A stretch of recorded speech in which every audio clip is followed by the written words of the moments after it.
Good day, everybody. My name is Dr. Howard Coombs. I'm the Deputy Director of the Center for International and Defense Policy, and I'd like to welcome everybody to our International and Defense Policy Speaker Series today. I'd like to take a moment to introduce our guest speaker, Colonel Acton Kilby. He is an infantry officer with over 4 decades of service and is a member of the Royal Canadian Regiment who has commanded from platoon to battalion level and was acting commander 2nd Canadian Mechanized Brigade Group, while the brigade deployed to Canada's last major rotation in Bosnia and Canada's first rotation with the International Security Assistance Force in Kabul in 2005. In addition to command, Colonel Kilby has had numerous staff appointments, most recently in 2019 when he was Director of Senior Appointments, an interesting position in which he was responsible for the career management support for all senior appointment chief warrant officers, colonels, Navy captains, general officers, as well as flag officers of the Canadian Armed Forces. In the course of his rather lengthy career, Colonel Kilby has had many interesting postings, such as being an exchange officer with the British Army in 1999 to 2002, and later, during 2013 to 16, the Canadian Defense Attaché to Australia, New Zealand, and Papua New Guinea. On top of this, Colonel Kilby has also participated in a number of international deployments, including Deputy Chief of Staff for the United Nations mission in the Congo in 2007-2008, and Afghanistan as Director of Stability with 10th U.S. Mountain Division in 2010 and 2011. Colonel Kilby has also graduated from the Royal Military College of Canada, the Land Force Command and Staff College, the Canadian Forces Command and Staff College, and the National Security Studies Program. Today, Colonel Kilby is here to provide his observations of his last 2 years as Deputy Chief of Staff, United Nations Command Headquarters, South Korea. Thank you for joining us here today, Colonel Kilby. Thanks very much, Howard. I appreciate having the opportunity to speak to the group and speak to something which I have a great deal of interest in. I think I'll start up front, as you always do, kind of with the premises that'll guide what I'm about to say. First is a bit of education in terms of what the command structure is that I functioned in Korea. As most know, United Nations Command was the command which fought the war in Korea, and some would say was probably one of the first examples of a combined joint task force done under a coalition. Kind of forgotten, moved away from that, but it brought together nations under a structured command structure to fight the war that particularly in a complex situation which resulted after, as we know, after the Second World War. That command exists today. Nothing has changed about United Nations Command, but its evolution over time has caused it both to reemerge, disappear, and as recently as 2018, a deliberate effort was undertaken to reinvigorate United Nations Command as the multinational, multilateral structure functioning and monitoring the armistice and seeking long-term solutions to Korea. As we know, as Combined Forces Command, which is the joint US-Korea headquarters that would command a war with the Koreans under the alliance construct, is transitioning from US leadership to Korean leadership. And as that occurs, the US is seen to take United Nations Command to elevate its role to function as more of a multilateral coordinating body in the region to support both operations on the Korean Peninsula, but potentially in the region. Also, people should be aware United Nations Command is not a UN organization. It is a US-led 4-star command, of which was an interesting evolution in itself from the end of the Korean War on how it emerged and its existence to today in the Security Council resolutions which give it its mandate. I think one of the points to highlight up front is that the assumption that we work that an eventual outcome of anything on the Korean Peninsula would be a reunified Korea has to be set aside. ROC, the Republic of Korea, South Korea, and the Democratic People's Republic of Korea, North Korea, are recognized as separate nations by the UN, and neither of them really have an interest to reunify. I also offer that war on the Korean Peninsula itself was always possible, but the likelihood is very, very low. I'll speak to that in a bit. As I mentioned, reunification is unlikely, and part of that is function of DPRK's interest in preserving their status. I think we also need to acknowledge, and there's been more articles written on it lately, is DPRK is a nuclear state. We have to acknowledge that their development of technologies and capabilities have brought them to that point. The failure to accept that places us at a disadvantage when determining how they should interact with the world. The other thing is we often speak to DPRK leadership as being crazy, out of their minds. I think that that's a bad approach. We reinforce this view, and as long as we do that, we're not going to be able to function effectively.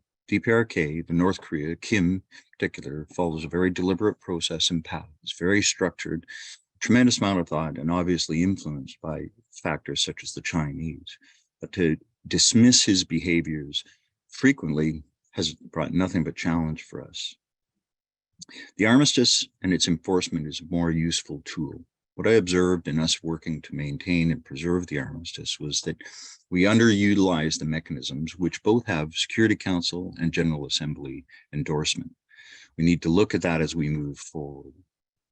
The other point is that sanctions against the DPRK, in my view, are ineffective, inefficient, and they've failed in their intended aim. And I'll speak a bit about that, I think, in a minute.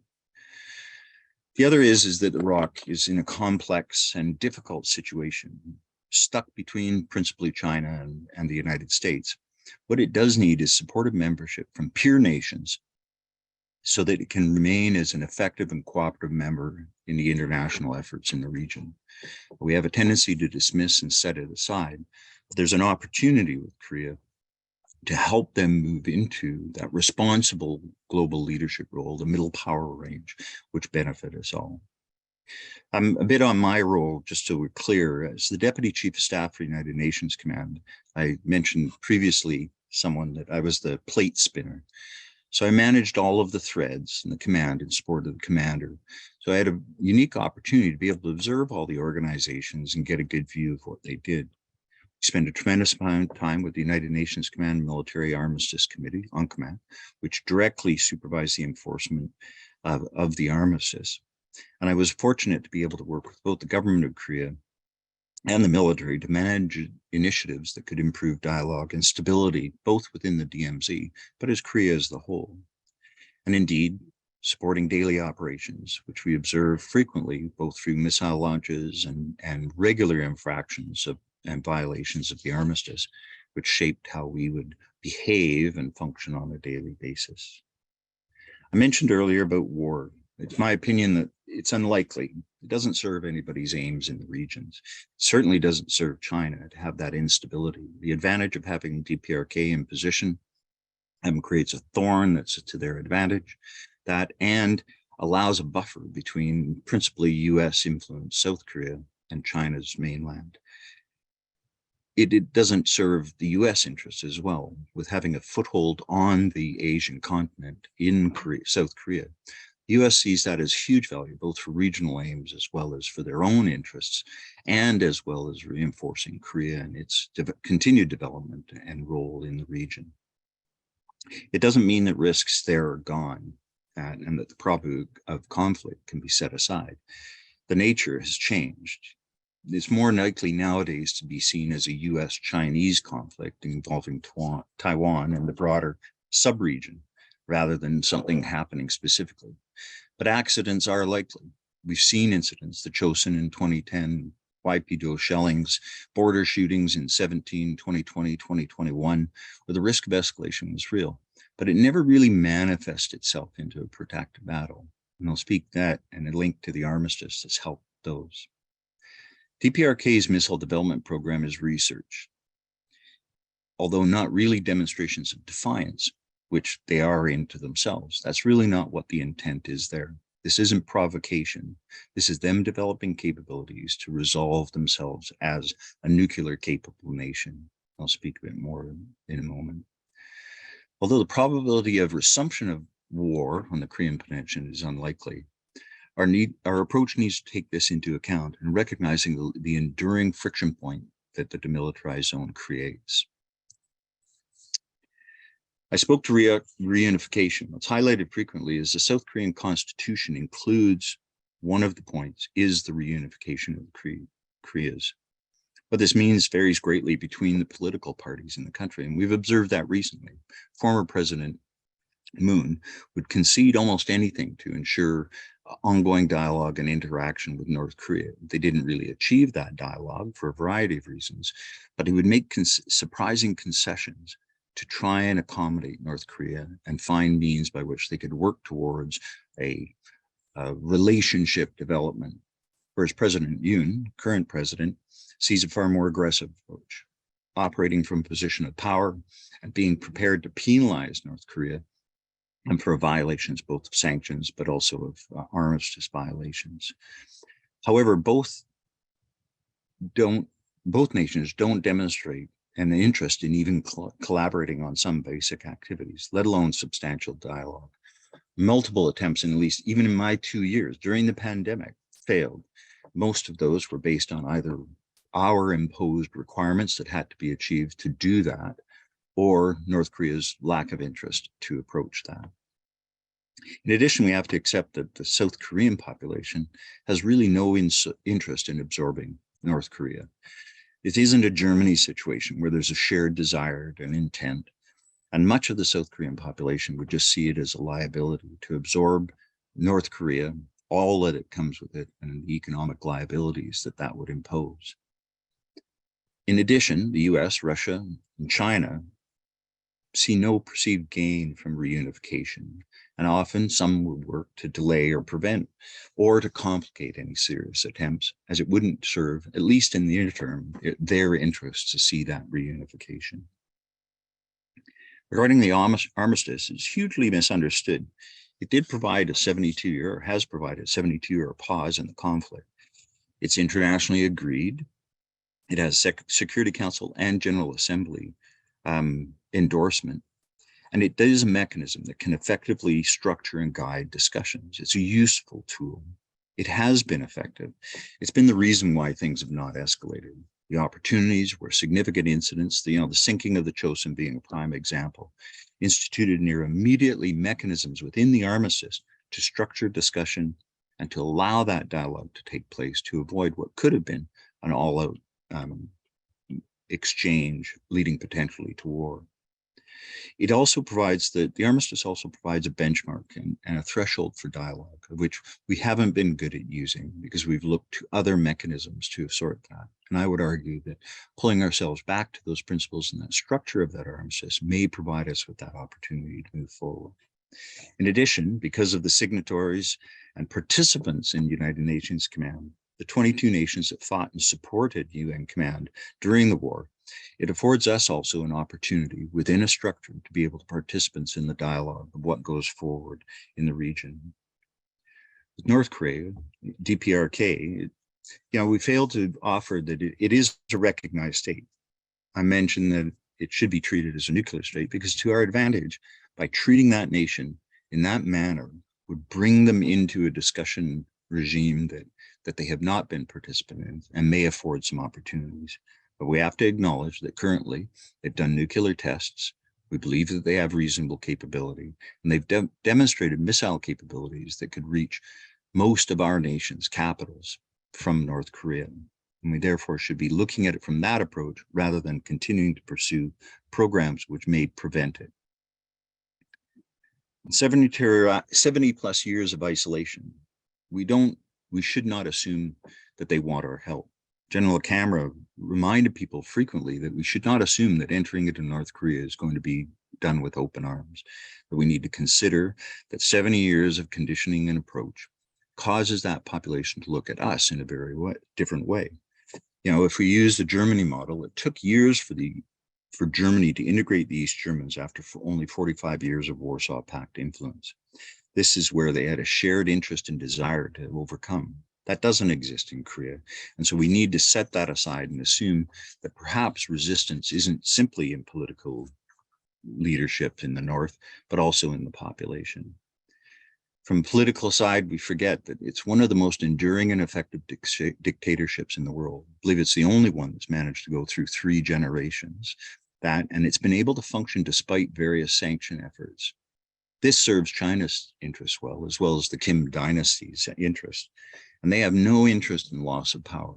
So as we approach them and look to them, we need to look to that and find which way we can both do the right thing, but also accept and understand that we need to negotiate with them from a position of compromise, acceptable compromise, but taking into account that they are going to do everything to continue to preserve themselves.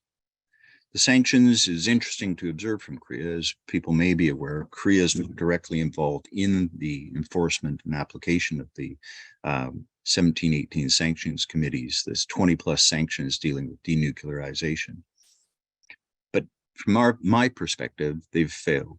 They haven't addressed the core issue of nuclearization, and the impact of those sanctions has primarily been met by the balance of the DPRK population.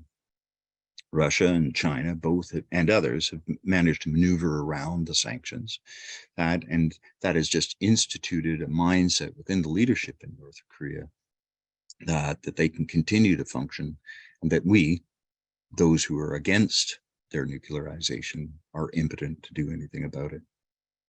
South Korea itself is interesting as well, too. It's a complex political situation. The nation has moved forward in democracy, but it's still an adolescent middle power. They moved rapidly into the top 10 economies.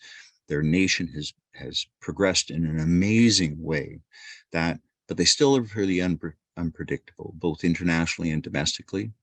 And they have a hesitation to participate in any multilateral type agreements or structures.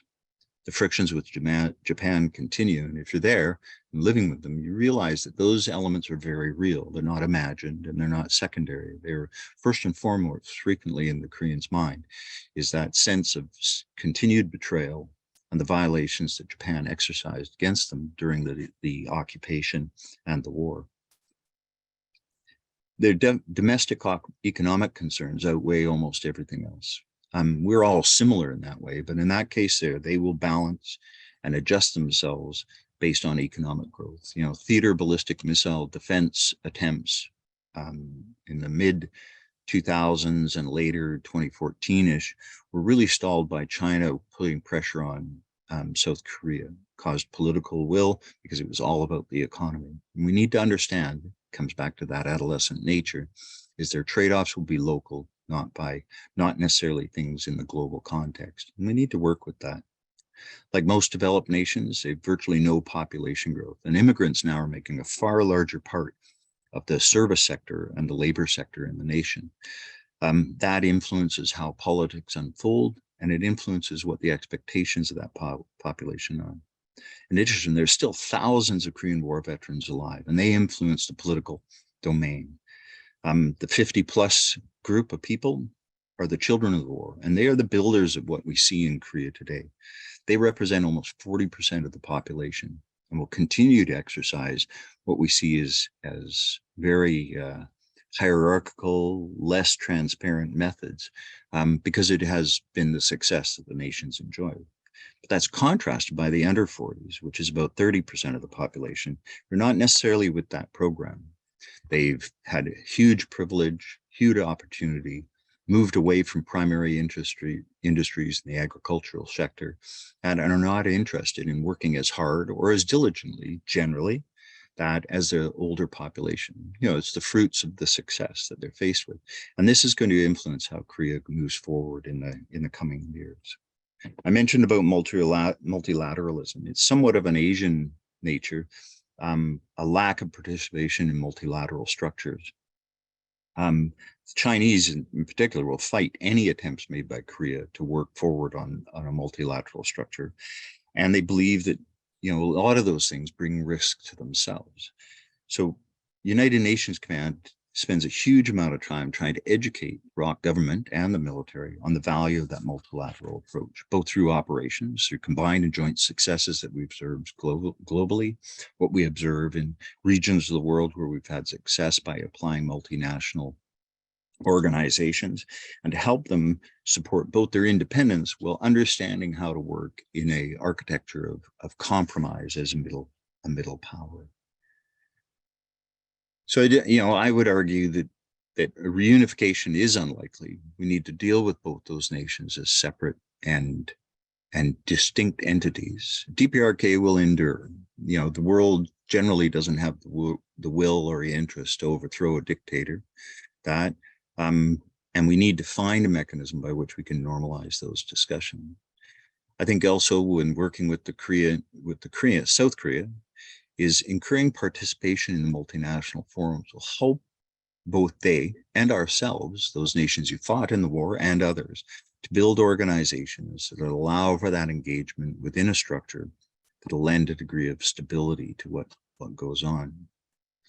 I think the other one, as I mentioned about an adolescent power, the ROC is a middle power. It's moved into that group, and we nations, Canada included, and others who function in that middle power kind of gang, need to work with Korea to help it function more effectively.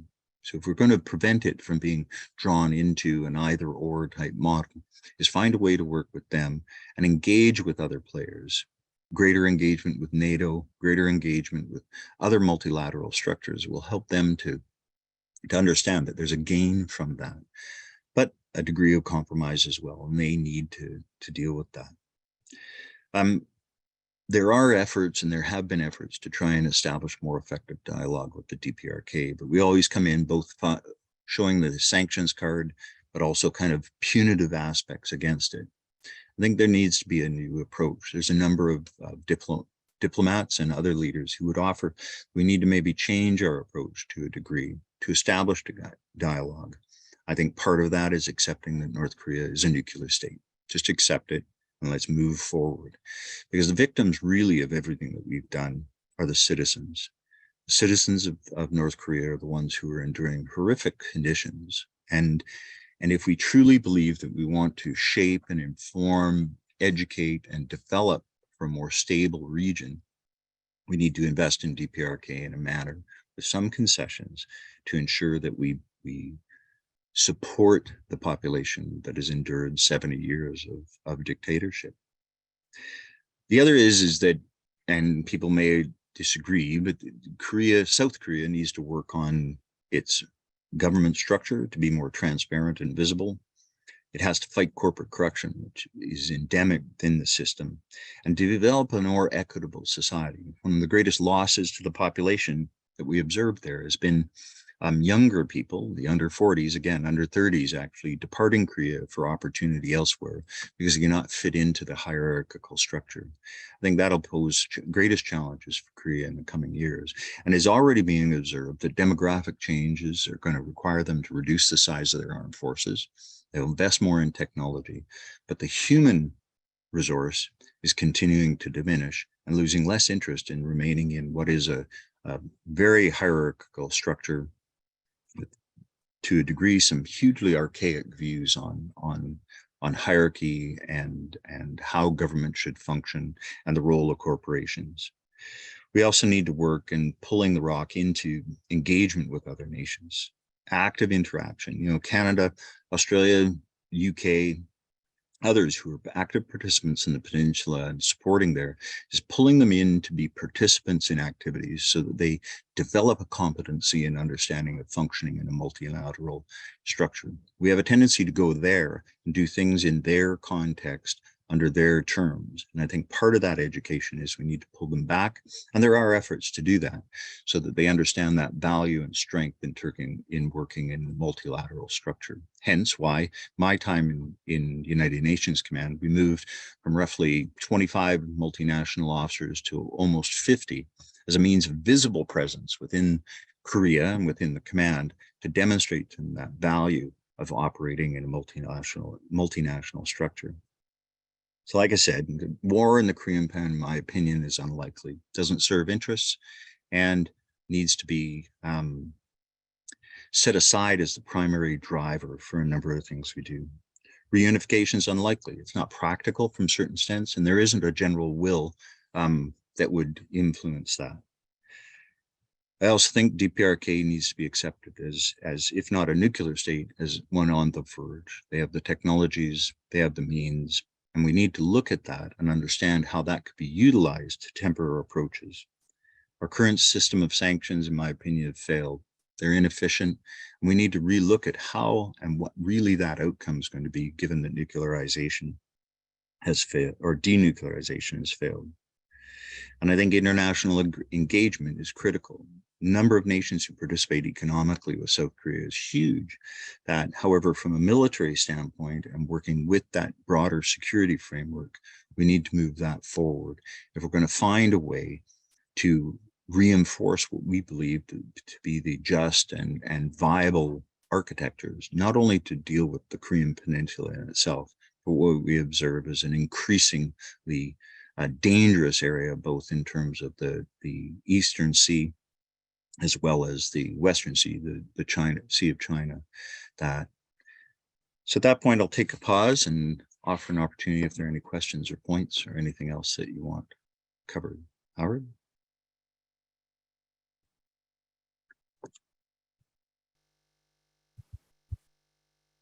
Thank you very much, Colonel Kilby.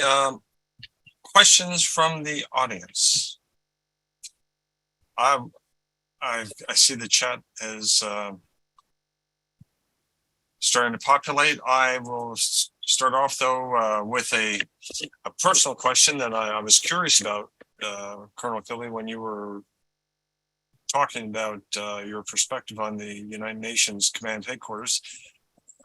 As a Canadian officer, because what surprised you the most about your position at the United Nations Command Headquarters?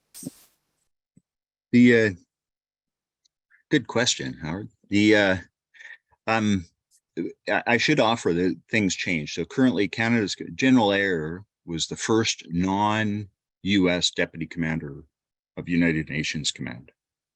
When we started in 2018 with the initiative to strengthen that, he went in as the first deputy commander. Since that time, there's been an Australian, and currently is a British. The intent currently has been that it will transition between those three units as they go forward. So from the deputy commander perspective, that's one. When I arrived at United Nations Command, the degree of challenges were there, and I was supposed to, of which my replacement actually now is the deputy 3 for the command. So he fills an 06 deputy working for a US 2-star as a deputy operations officer for the command. And that's what I was to fulfill when I arrived. However, there were some challenges when we arrived, and it resulted in me changing position to the Deputy Chief of Staff. The intent, I think, in the longer term, will return it to a multinational officer, for lack of better terms, to fulfill that role. Because as many will be understanding, there's a value in not countering the US voice, but there's a value in qualifying the US narrative. Often we like to look at things in black and white and with polarizing views. I don't think the US interest in investment there is sincere. It is truly sincere.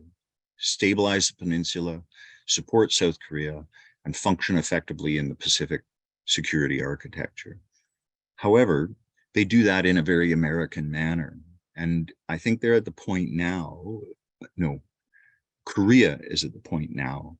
And my experience was I spent a lot of time working with the Koreans, educating them on, the opportunities to express things in a different way, that they didn't need to agree all of the time, and to establish an effective dialogue. So a tremendous amount of my time I was kind of the, lack of better terms, the trusted agent by Korean officers to try and understand how they maybe should address something. So the value that I think, partly myself, but all of the other men and women from Australia, New Zealand, Canada, the UK, Denmark, and Colombia provided and France provided was that ability to offer a different perspective and to kind of temper, the US perspective in a view that could be hopefully more effectively understood by the Koreans, as well as the other participating nations in the command. Does that answer? Thank you. A question from Craig Jones. As a practical matter, how can we support the population of North Korea without accidentally giving legitimacy to the regime? By what avenues could we get support even food, to the population of North Korea without involving the Kim regime? Not possible. So that's the short answer. There is no capacity for us to be able to get anything in without some degree of interaction with the Kim regime. It is not possible, and that's because of the authoritarian control that the regime exercises, and the general population's lack of trust in anything other than the regime. So, and we have been dealing with issues there about trying to get things. A simple example would be COVID vaccinations, multiple offers made. There are three problems to that. So there's no internal mechanism for distribution, period. Out of the capital by about 50 kilometers, most things move by bicycle or cart. So trying to deliver a highly sensitive, time-sensitive vaccine beyond the city limits would be a problem unless we could leverage the government's capability to assist in the delivery and support of those things. Second is the need for that government to be seen as the mechanism by which those things are offered. No way you're going to get around that. No international organization is going to be given a local degree of credit or recognition. And I think in the early stages, we need to accept that. We need to accept that recognition will be taken by the regime, and that we need to live with that. The last is that long-term impact. I think as people recognize the value, which they don't right now, recognize the value of interacting with external agents, as opposed to the exploitive nature. You know, there's tens of thousands of North Koreans who are exploited by China as labor in China and globally. To be honest, they're utilized as labor internationally. If we could find that way to demonstrate and offer that there are other mechanisms with a degree of concession to the regime, I think it would at least start things. But to come back to my point, at now trying to do anything where we tried to move around, it's just not going to happen. Thank you. Another question, you alluded to earlier the transition between U.S. and Korean command within the United Nations command. What challenges are being posed within that transition? So in 1978, Combined Forces Command was stood up. It was stood up as a means to separate the armistice enforcement and the war component, separate it from the alliance, the U.S. ROC alliance effort. So part of that was to continue the development and enhancement of ROC's national defense capability, that to be capable of functioning effectively to defend South Korea from attack by the North. Because if we look at, it wasn't until the 80s that South Korea's economy tubed and fell down. Up until, the 70s, not really, that probably from a broader economic standpoint, North Korea was probably in a better state. So it wasn't until that 70s timeframe that investment by the US, greater involvement, and at that point, setting into from 1978 that the transition of the alliance defense of Korea would transition to a Korean leadership. The problem's been is that in that time, we can count multiple things that have occurred in that time that either have distracted US interests or complicated regional dynamics. Korea was focused on its economy, needed that support and mentorship of the US to assure its preservation as a nation, and to focus on economic development and growth. So now we're at that point where CFC, Combined Forces Command, really needs to, General LaCamera has stated it publicly, several cases, and it's reminded publicly by the US that the US doesn't see itself leading a force into North Korea if there was a conflict. The US doesn't see itself doing reconstruction of North Korea in the event of a conflict. That has to be a Korean solution. if indeed a conflict occurs, even in terms of future negotiations, the Koreans have to be participating in that and have that ownership of the consequences. And so that's what's occurring now, is that transition's moving over. Korea's at that point. It's a conditions-based transfer, so it doesn't mean it's going to be next year. A number of things they have to do to be able to move forward, to take that leading role and establish themselves. United Nations commands will remain as a US-led command. And I think the intent is that we'll take on that role of that multinational representation. So that multinational voice, to continue with the observation of the armistice, but also to help support South Korea in developing a multilateral approach, because more and more, less things are a little focused on the 250 kilometers of the demilitarized zone. They're more focused into principally the West Sea, China Sea, that and the issues that relate to Taiwan and other factors. And we must assume, depending on what happens in Ukraine with Russia, whether the Russians will start to focus back onto the Sea of Japan in that region, which is occurring as we speak. Multiple reincursions by Russians into that region. So UN Command, I think, sees that more. Not only is it dealing with the Korean Peninsula itself, provides that venue to assist the Koreans both to focus internally through CFC, but look more internationally through UN Command. Another question, Cheyenne Lit.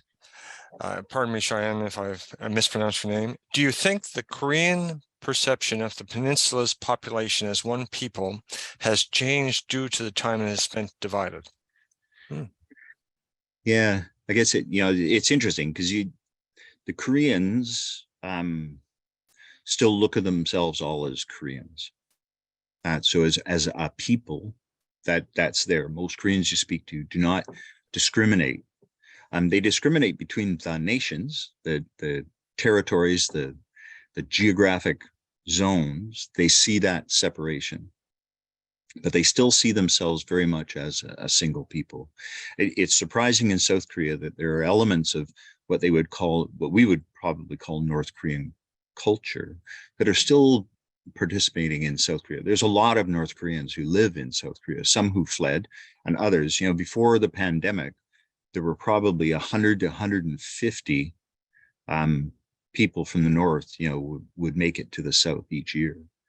So those elements are there. So that relationship there, what is diminishing significantly is the familial relationship. So more, average life expectancy in North Korea is under 70.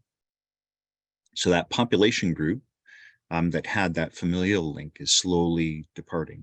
So I would see that there's quite possibly a change over the years in terms of that perception of them all being one Korean peoples. But to really sever that, and it's easy when you speak to a Korean, they will speak about that enduring kind of interest to see the Koreas have a reasonable relationship. They see them, Joseon, which is the Korea, they see that as a part. It's in popular culture, it's in their literature, it's in their views, and it's in their constitution, that they see it as one great nation. As I said, there are realities, practical realities to that, but I don't think they perceive themselves as separate. Certainly the Chinese don't. Chinese call them all the same. If you come across into the Koreas, they see them all as one people. And if you have them standing next to each other, you can see they're all very similar in terms of look and size. So I think there's a general acceptance of themselves being peoples, but they also accept the fact that they've separated themselves territorially. Make sense? There was in some parts of Southeast Asia, Southwest Asia, there have been problems with U.S. defense establishments in different countries. So I guess as a follow-on to your last question from Cheyenne, what's the attitude of South Koreans to the American presence? Because it's a fairly large American presence. Indeed. Yeah, it's interesting. So I lived on Camp Humphreys, which is the largest of the U.S. military bases in Korea, 18,000 soldiers. It's the largest U.S. installation outside of continental United States in the world. Huge facility. It is though a manifestation of the Koreans, my opinion, managing U.S. physical presence in Korea. There used to be 72 different U.S. installations throughout Korea. About 10 years ago, a transition program started where they started to consolidate. By the end of next year, and by the end of next year, 2025 for sure, they'll be down to roughly 30. And what's that meant is two factors. One is it concentrates U.S. forces into certain locations. But it also, I would argue, offers an opportunity. The Koreans can somewhat insulate those U.S. institutions from the broader population. Pyeongtaek is a huge city. It's almost 1 million people on itself. It's right next to Humphreys. But if you're in Pyeongtaek, you'd have no idea that the U.S. base was there. It's physically separated, isolated away. And they've done that carefully, I think, to mitigate a bit of the optics, a visual adjustment to reduce that presence. There are huge rules in place in terms of what they can and can't do. It was just before the pandemic that they conceded to allow the U.S. to lift the 10 p.m. curfew rule. Until that time, single soldiers that had to be on base by 10 p.m. So they manage things quite differently, but there are problems. But there isn't, as we've seen in other places and know of in other places, there isn't a public hostility or animosity. I think the general population is still very appreciative of the U.S. presence. It recognizes its value. Everywhere, every community I went to, once they found out I was with UN Command and part there, always really appreciative of those things. And the military population is watched quite carefully. They're managed quite carefully. What has reduced some of that challenge is, again, big base in Seoul is closed, so you don't have that large military population in the big city. Over half of the U.S. force, 60% of the forces, they're only there for 1 year. It's a huge rotational cycle that runs through there, and most of their time is spent training and away from communities. So those negative aspects of that community interference don't seem to be as present, unlike we observe in Japan and some other areas where you can see that. Will that change in time? It could change in time with the age in the population, but Korea, I think, has taken a very practical approach in how they manage that. And some would say they've been fairly effective at consolidating the U.S. into locations that they like, as opposed to the U.S. picking where they wanted to be. And so I think the relationship has worked out well that way. Some problems, and there will always be. You get large groups of troops anywhere, you're always going to have friction. But generally, it functions very effectively. Another question from Riley Manos. Has Japan had its own approach to diplomacy between the two Koreas external to the UN, given its liberal democratic structure and proximity to the peninsula? Yeah, it's interesting to watch. There's a visceral response, principally from the Koreans. It's not so much by the Japanese. So again, that's a function, very different cultures. We have a tendency to lump everybody together, but the nature and culture, the Japanese psyche functions very differently from the Korean psyche. Koreans are very Confucian in their approaches to things, more democratic in terms of societal structure as well. And so, the occupation of Korea by Japan, the three major occupations through history, they have the Korean Hall of Independence, a huge facility. All it focuses on is it kind of like an I Hate Japan museum. And children from all over Korea go there and spend time there learning about that. So there's most Koreans will naturally communicate some degree of animosity towards Japan for sins of the past. The biggest component that seems to be a repeated friction point there is Japan's unwillingness to apologize for the atrocities, principally the comfort women, and the exploitation of women and children by the Japanese during their occupation. That there are monuments everywhere about it, and it continually comes to the forefront, as well as there's contested islands in the Sea of Japan between Korea and Japan. And when last year, when the president, called in the Japanese ambassador in Seoul to present him with a Christmas gift, it's kind of a thing they do. The box of Korean tea that he presented, the cover of the box, very deliberately was a photograph with the Korean flag of these two contested islands between the countries. So that there are underlying elements of that animosity. Now that's very public.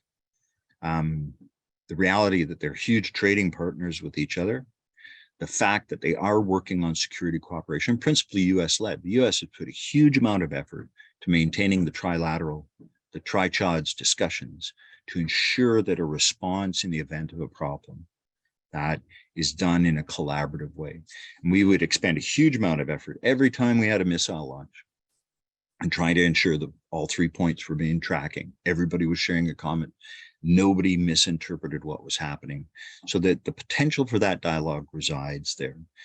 The biggest resentment I saw in my last year there was, it's interesting, Korean culture has leached its way all through Japan, from the K-pops, et cetera, et cetera. It's interesting to observe that. So I think again in time, both nations will get to that point where they'll be able to have more meaningful and effective dialogue.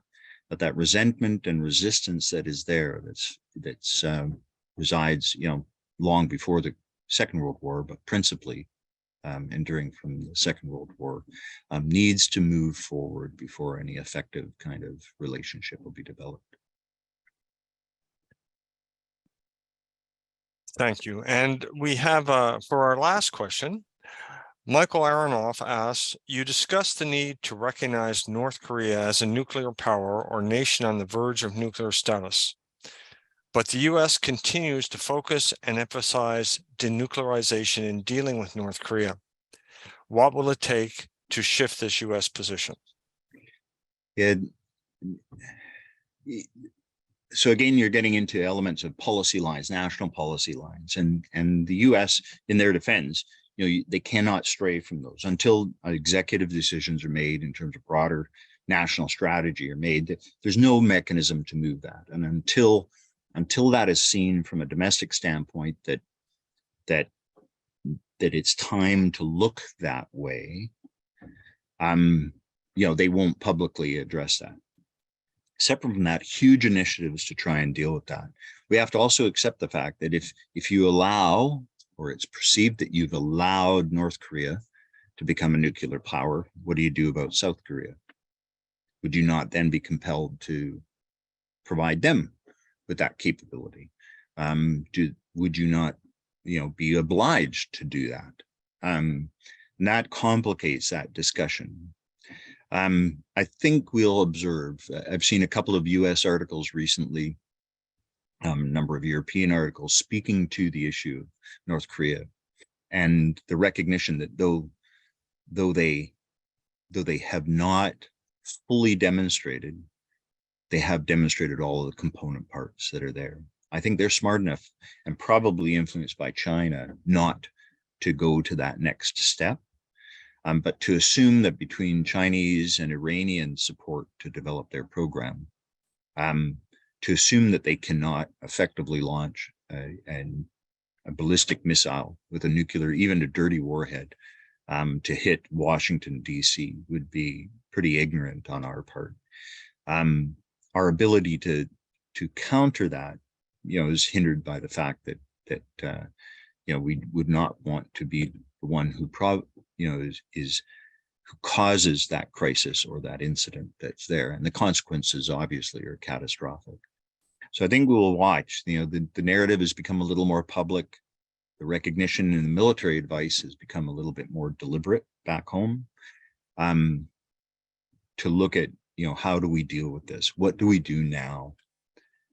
So I think like anything, it'll take some time, but a component we can't discount will be the fact that that also means managing South Korea and understanding that, if we were to acknowledge this, or if the US was to acknowledge this, what degree of obligation would they have to South Korea?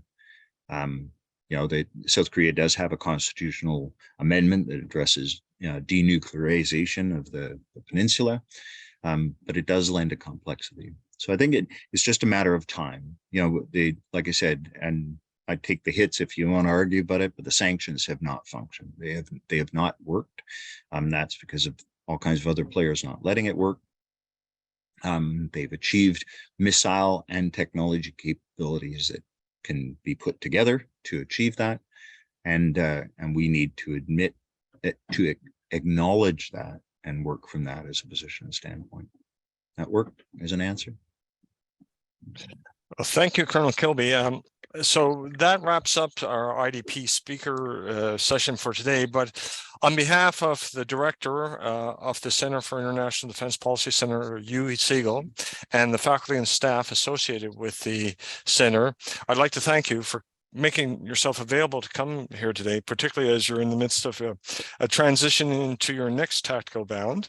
And we wish you all the well with that. And we thank you for providing your perspectives on, I think, what at times is a little known or understood region of the world here in Canada, particularly the UN command interactions, which I have to say from a personal perspective, you enlarged my comprehension of greatly through your presentation here today. And I know it will inform some of the perspectives that I will convey to others going forward. So thank you very much, Colonel Kilby, and wish everybody a great day. Thanks a lot, Dr. Moon. Take care.